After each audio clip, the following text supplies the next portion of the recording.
مرة قبل كده كنا عاملين ملخص للفيلم الوثائقي معلمي الاخطبوط. الفيلم كان طوله ساعة ونص، الملخص كان بتاع 13 دقيقة، بس قلنا فيه معلومات كتيرة جدا عن اخطبوط الفولجاريس اللي هو الأكثر انتشارا في البحر المتوسط. معلومات زي ازاي بيصطاد الأسماك، وازاي بيصطاد الكابوريا، وازاي بيفتح الأصداف، وازاي بيتعلم من أخطائه في صيد الاستاكوزا، وازاي بيمشي ويتحرك وهو عامل تمويه، وحتى أشكال التمويه بتاعته. والنهاردة احنا جايين نسأل سؤال مختلف تماما، يا ترى كام نوع اخطبوط موجود في البحر المتوسط؟ وازاي تقدر تفرق بينهم من بعيد لبعيد؟ وليه في السوق ساعات تلاقي لونه رمادي وساعات تلاقي لونه محمر؟ وايه اشهر طرق اكله؟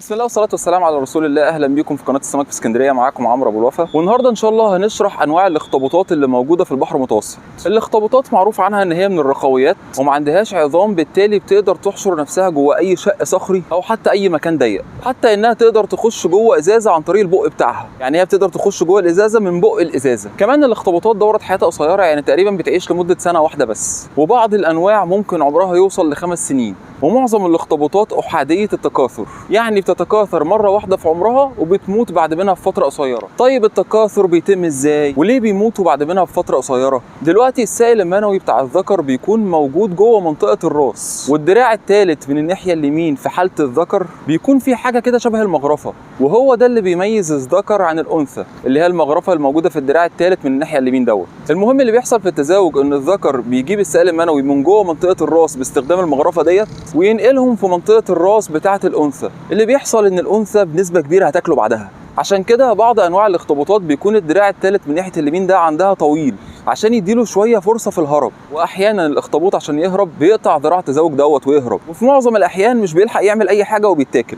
امال ايه اللي بيحصل للانثى؟ احنا قلنا الذكر والانثى بيموتوا بعد التزاوج بشويه. الانثى بتحرس البيض وبتنظف العش في فتره ما بين شهر لشهرين عبال ما البيض يفقس، وفي خلال الفتره ديت مش بتسيب العش نهائي ولا بتاكل خالص، بالتالي بتموت بعد فقس البيض بفتره قصيره جدا. كمان الاخطبوطات معروفه بقدرتها على تغيير لونها عشان تتناغم مع البيئه المحيطه، وقدرتها على قذف سحابه من الحبر لارباك المفترسين. وبعض الانواع منها ممكن يقطع جزء من دراعه وهو بيهرب، وبتقدر تتنكر في شكل حيوانات شرسه زي سمكه الديوك اللي هي برضو معروفه باسم سمكه الاسد، او شكل تعبان مثلا. الاخطبوطات رغم ان عندها حاسه بصر ممتازه، لكن معظم الانواع عندها عمى الوان. مجسات الاخطبوطات جواها مستقبلات كيميائيه، وده معناه ان هي بتقدر تدوق اي حاجه بتلمسها. دلوقتي احنا قلنا الاخطبوط يقدر يغير لونه وهو حي باستخدام خلايا صبغيه في جلده، لكن ايه اللي بيحدد لونه في السوق؟ ليه ساعات في السوق نلاقيه بالوان مختلفه؟ لونه في السوق بيتحدد بحاله خلايا الصبغه في جلده وقت صيده، وكمان طريقه صيده، ومده ودرجه تبريد التخزين. لو تم اصطياده وهو مجهد او بيدافع عن نفسه غالبا بيكون لونه احمر او بني، ومع مرور الوقت او الحفظ على التلج يميل اكتر الى الرمادي او اللون الفاتح. عشان كده ممكن تلاقي اخطبوط احمر او بني او رمادي في السوق، وده مش معناه لوحده ان هو طازه او مش طازه. طب ازاي اعرف بقى اذا كان طازه ولا لا؟ 3 حاجات: جسمه يكون متماسك مش عامل زي المهلبيه ومجسته مدلدله، عينيه تكون موجوده او داخله جوه حاجه بسيطه مش مختفيه خالص، مفيش اي ريحه وحشه طالعه منه، ريحته المفروض تكون ريحه بحر خفيفه، لو في ريحه وحشه شكرا. طيب في ناس قبل ما بتطبخ الاخطبوط بتمسكه وتقعد ترزع فيه في صخره ولا في حيطه، او حتى يدقدقوه بشاكوش مطبخ. ايه السبب؟ دلوقتي الاخطبوط لما بيكون طازه ولسه صايدينه حالا جسمه بيمسك في بعضه جامد نتيجه وجود الالياف العضليه والنسيج الضام، فالخبط على جسمه بيطري اللحم ويخليها اقل قساوه بعد ما تتطبخ. كمان بيرخي الاذرع بتاعته فبيخليها اسهل في الطهي وفي التنظيف. طيب لو انت مش عايز ترزع في الاخطبوط بالشكل ده ولا حتى تدقه بحاجه، ايه اللي ممكن يتعمل؟ قدامك حل من الاثنين: يا اما تجمده بعد كده ترجع تفك التجميد وتطبخه، او تطبخه على نار هاديه لفتره طويله. ولسه طرق عمل الاخطبوط هنتكلم عنها بالتفصيل في اخر المحتوى. دلوقتي خلينا نرجع لسؤال اول المحتوى: يا ترى كام نوع اخطبوط موجود في البحر المتوسط؟ بص ببساطه كده هم 8، هنشرحهم بالتفصيل والفرق بين كل واحد فيهم، وهنبدا بالاكثر انتشارا فالاقل فالاقل. اول نوع معانا هو اخطبوط الفولجاريس اللي كنا اتكلمنا عنه في الفيلم الوثائقي، وده اسمه بالعربي الاخطبوط الشائع. اكتر حاجه بتميزه 3 حاجات: ان انت لو شفته وهو عايش في البحر هتلاقي جلده واخد منظر خشن وعامل اشكال كده على الجلد كأنها بلابيز، اللي هي يعني نتوءات على الجسم. بيكون طول دراعاته ال8 قد طول من 3 ل5 اضعاف طول منطقه الراس، وكمان كل دراع عليه صفين من المجسات. طبعا في انواع تانية بيكون عندها صف واحد بس. طول منطقه الراس الشائع عنده بيكون تقريبا 25 سم وبيوصل ل 40 سم، ووزنه الشائع بيكون في حدود 2 كيلو، وبيتكاثر في شهر 6 و7، وبيعيش في الاماكن الساحليه لحد عمق 200 60 متر، وبيحب الاماكن اللي بيكون فيها زحمه يستخبى فيها، سواء صخور بقى، شعاب مرجانيه، او حتى مركب غرقانه. النوع اللي بعد كده اسمه اخطبوط المسك،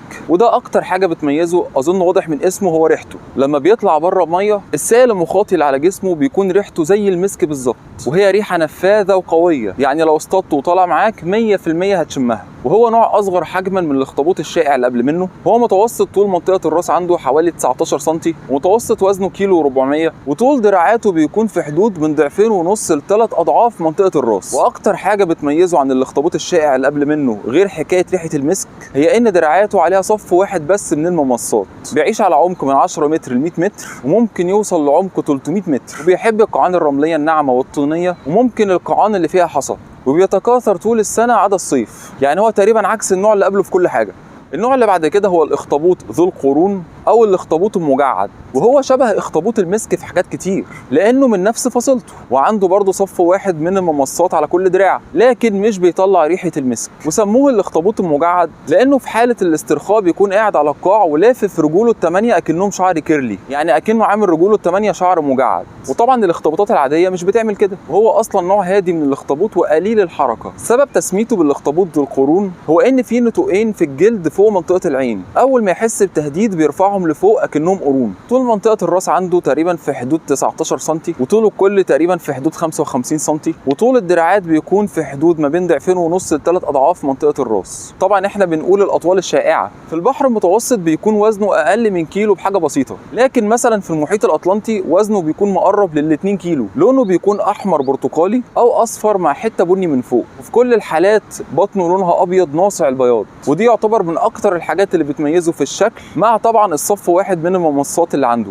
النوع اللي معانا بعد كده هو اخطبوط البقعه البيضاء او الاخطبوط ذو الاذرع الطويله او اخطبوط الحشائش. اسمه اخطبوط البقعه البيضاء لان هو لونه احمر طوبي مع وجود بقعه بيضاء، واسمه ذو الاذرع الطويله لان طول دراعاته 7 اضعاف طول منطقه الراس. وسموه اخطبوط الحشائش. طبعا انت بقى تتوقع ان هو بيحب يعيش وسط الحشائش اللي هي البيئه اللي فيها رمله وحصى وحشائش. كمان بيحب يدفن نفسه في الرمله، وبالليل بيكون موجود عند الشعاب المرجانيه، بس ده عشان يصطاد بس. معيشته الاساسيه في حشائش البحر اللي بتكون على عمق من 15 ل 20 متر، وممكن يوصل ل 100 متر عمق. طول منطقة الراس الشائع عنده هو 15 سم، ووزنه الشائع حوالي 2 كيلو، طوله الشائع حوالي 80 سم، وبيوصل طوله لمتر ونص. النوع اللي معانا بعد كده هو اخطبوط للبوت ذو الاذرع الطويله او الاخطبوط القزم، واسمه القزم لان حجم منطقة الراس عنده قد العنبايه، متوسط طولها 5 سم ونص، واقصى طول ليها 9 سم. وسموه ذو الاذرع الطويله لان دراعاته بتكون رفيعه، وطولها بيكون من 4 اضعاف ل 7 اضعاف طول منطقة الراس. يعني تخيل الاخطبوط اللي راسه قد العنبه دوت طوله تقريبا 40 سم. مش بس كده، سموه ذو الاذرع الطويله لان الدراعين رقم 3 من اليمين والشمال اطول من باقي الدراعات. اما تسميه للبوت ديت فجايه من الادب الانجليزي، لما جه في روايه رحلات جاليفر ان القارب بتاعه اتكسر عند جزيره اسمها للبوت، ولما نزل عليها لقاها كلهم اقزام وهو عملاق وسطيهم. اهو بقى اسم الاخطبوط على اسم جزيره الاقزام ديت اللي هي اصلا في قصه خياليه. المهم الاخطبوط القزم ذو الاذرع الطويله دوت بيحب جدا يقلد سمكه موسى في الحركه، بيفلطح جسمه ويعوم زيها، كمان بيدفن نفسه في الرمله زيها من غير ما يسيب اي اثر لوجوده. ولما يجي يقوم من تحت الرمله بيقف الاول على اطول دراعين عنده، ويسند على اي دراع ثالث عشان يعمل شكل الترايبود بتاع الكاميرا اللي هو الحامل الثلاثي بتاع الكاميرا دوت، بيعمل زيه بالظبط، ويبدا يبص حوالين منه، لو الدنيا امان يطلع، لو الدنيا خطر ننزل تاني تحت الرمله. بيعيش في القاعان الرمليه والطينيه من عمق 5 متر ل 60 متر، وممكن يوصل لعمق 200 متر. وبيتميز بالنظافه لان الاخطبوطات الثانيه بتعتمد على التمويه، فبالتالي بتحب تسيب مكانها كله اصداف وبواقي قشريات عشان بتستخبى وسطهم، او حتى بتلزقها حوالين منهم لما تحب تعمل تمويه. لكن عشان هو بيحب يدفن نفسه فبيحب يسيب مكانه نظيف عشان ما يلفتش اي انتباه. يعني سبحان الله لله في خلقه شؤون. النوع اللي معانا بعد كده هو اخطبوط الارجونوت الاكبر او بحار الورق. وكلمة أرجونوت معناها بحار سفينة أرجو، وأرجو ديت هي سفينة مشهورة في الأساطير اليونانية، والاسمين بتوعه دول اللي هم بحار سفينة أرجو أو بحار الورق، الاسمين دول بيشيروا لنفس الشيء فيه، إن الاسمين دول بيشبهوا الأخطبوط أكنه بحار راكب سفينة ورق أو سفينة أرجو. طب إيه القارب أو مركب الورق اللي بيكون الأخطبوط دوت راكبها؟ ببساطة شديدة جدا، الأنثى عندها ذراعين علويين بيفرزوا مادة كلسية، بتستخدم الإفرازات ديت علشان تعمل محفظة شبه القارب علشان تحفظ فيها البيض البيض بتاعها. بعد ما تموت الانثى ممكن تلاقي صدفه الحمايه ديت موجوده على الشاطئ. والنوع ده كمان في حاجه غريبه تانية، غير ان الانثى بتصنع صدفه كلسيه على شكل قارب وبتستخدمها كمحفظه للبيض، الحاجه التانية الاغرب هي ان الذكر طوله على بعضه من ساسه لراسه تقريبا سنتي ونص، اما الانثى بيكون طولها الاجمالي 44 سنتي، وده اكبر فرق بين ذكر وانثى في عالم الحيوان. مفيش حد اكبر منه غير الاخطبوط اللي بعده. الاخطبوط بقى بحار الورق دوت عكس كل الاخطبوطات التانية، لا بيحب يستخبى ولا بيحب يتدفن، بالعكس بيحب الحريه والبحر مفتوح وبيعيش في الطبقات القريبه من السطح. النوع اللي معانا بعد كده هو الاخطبوط ذو الوشاح البنفسجي او اخطبوط المظله. هنا بقى الذكور بيكون طولها اول عن اخر سنتي ونص ووزنها ربع جرام، في حين ان الانثى طول منطقه الراس عندها تقريبا 25 سنتي في المتوسط يعني، مع طول اجمالي يصل لمترين، ووزنها ممكن يوصل ل 10 كيلو جرام. واسمه الاخطبوط ذو الوشاح البنفسجي بسبب الوشاح الموجود في النصف السفلي من جسمه اكنه عبايه كده، بتستخدمه الانثى في الدفاع واخافه الاعداء وتشتيت المفترسات، حتى ممكن لو اتزنقت قوي يعني تقطع منه حته. طبعا الذكور ما عندهاش اصلا عبايه ولا وشاح ولا الكلام دوت، لان طالع اول عن اخر سنتي ونص. النوع اللي معانا بعد كده هو اخطبوط كره القدم او الاخطبوط الدرني. في النوع ده من الاخطبوط طول الانثى بيكون تقريبا متر وعندها عبايه او وشاح طوله تقريبا 30 سم، اما الذكر بيكون طوله تقريبا 7 سم وطول عبايته تقريبا 3 سم. وهي من الاخطبوطات القليله قوي اللي عندها مثانه هوائيه علشان تساعدها تقعد في العمق اللي هي عايزاه، وهي عامه طول النهار بتبقى في الطبقه اللي تحت سطح الميه، وفي الليل بتبقى على سطح الميه نفسه بقى. وهو من انواع الاخطبوطات اللي بتعمل حاجه غريبه جدا، وهي انها بتولد. ايوه انت سمعت صح، هي بتولد. طبعا بتحتفظ بالبيض جواها لحد ما يفقس، بعد كده تطلعه ولده، يعني هي بتبيض عادي بس البيض بيفضل جواها لحد ما يفقس ويطلع بعد ما يفقس. وسموه اخطبوط كره القدم لان راسه عامله زي كره القدم الامريكيه، وسموه الدرني لان الجزء السفلي والجانبي من عباءه او جسم الانثى مغطى تماما بشبكه من العقد والنتوءات والدرانات الجلديه الصغيره اللي هي بتكون عامله زي دورانات البطاطس كده. دي كده كانت كل انواع الاخطبوطات في البحر المتوسط، والصراحه انا نفسي ما كنتش اتخيل ان الموضوع مذهل كده، سبحان الله. بالنسبه بقى لطرق اكل الاخطبوط،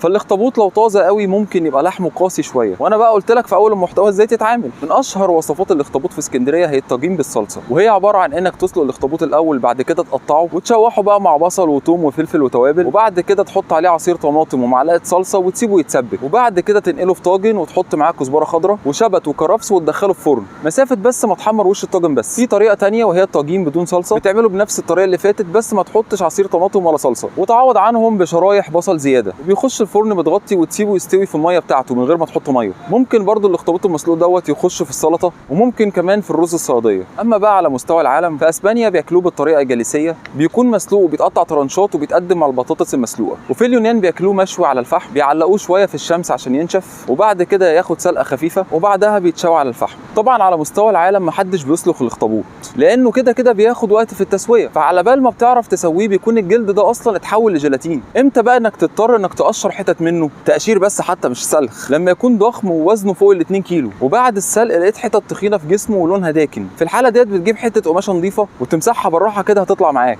او حتى قشطها بظهر اي سكينه. الا بقى لو انت كده ناوي تقطعه بعد السلق، مش مهم بقى هتشيلها ازاي. في النهايه النهارده اتكلمنا عن حاجات كتيره قوي، من اول قدرات الاخطبوط بشكل عام، وقصه كل اخطبوط لوحده، وازاي تعرف ان هو طازه ولا لا، وازاي تتعامل معاه في الطبخ. محتوى دسم جدا، اتمنى يكون عجبكم. ما تنسوش تشتركوا في القناه وصلوا على النبي صلى